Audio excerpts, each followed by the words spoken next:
A couple weeks ago, I went to a bar, and I ended up seeing most of my old buddies from high school that I grew fairly distant from after I went to college way out of state. It was really weird, but also really cool at the same time, just catching up with most of them about what they're up to and what they're doing nowadays. I felt a little bit of nostalgia from that night the next morning and started flipping through some of my old high school yearbooks. I then stumbled upon the girl that I had like the biggest crush on in high school, who was also in my class. This girl was like an absolute dime, who was like way out of my league at the time. I eventually lost interest in her after I started dating somebody else my senior year, and she had like a boyfriend, so I never had the chance or the courage to even go up and ask her out because I knew what was coming. I remember I was in a class with her my junior year, and the teacher forced me to actually sit behind her for like a good chunk of time during that semester. In high school, I was really shy and introverted, and we ended up never talking at all. But I think my teacher was onto something because we had a lot of the same qualities, and she gave very subtle responses when answering questions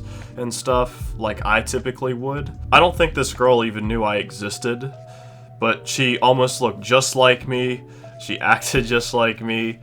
I felt like I had a thing for my doppelganger of the opposite gender, and it felt so weird. And this goes for anybody that has a crush on someone, or when you read a room and there's a girl that you really like, and it's really hard not to take your eyes off of them, even if it's just for like a minute. And they also leave you really perplexed because you want to figure out more about them too. I think in large part why people develop crushes on others, especially in high school, is usually based on how attractive they look. But once you get to know that person, that's not the case at all, because looks are very deceiving to the eye.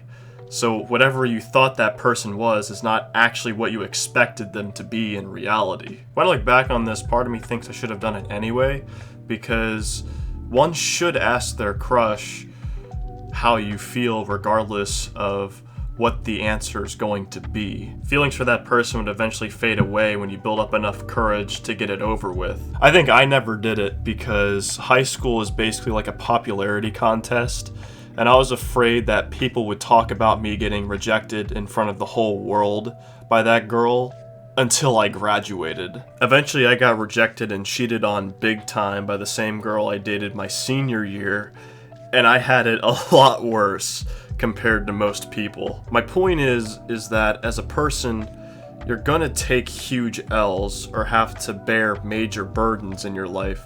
And at the end of the day, if she says no, nobody really cares. This is to my male demographic out there watching this video, which is to not chase or simp for women, especially just pursuing one particular girl. Focus on you, your goals, and your ambitions, and don't try and prioritize your love life over yourself. Be patient, be disciplined, don't be afraid, and focus on what you want to achieve as an individual, and eventually they'll come crawling back to you. That little crush you had in high school, college, work, or etc.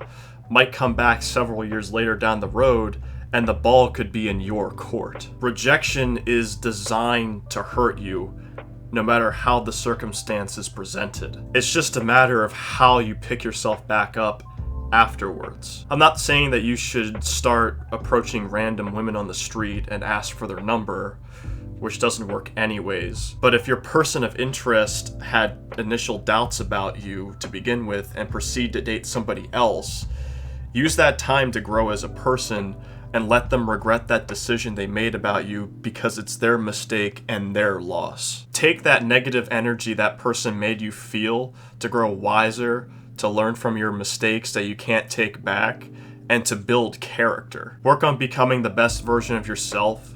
Don't be afraid to make mistakes. Stop trying to be someone's second choice, and instead strive to eventually date people that are much better than the ones that rejected or cheated on you in the past, even if they don't pan out as a result. Becoming a man is not something you can do overnight, which in retrospect is easy to tell someone, but it's not. However, learning to become a man or a better person from within is something to strive for over time. If you made it this far, thank you for listening to my TED Talk, and I'll see you guys next time.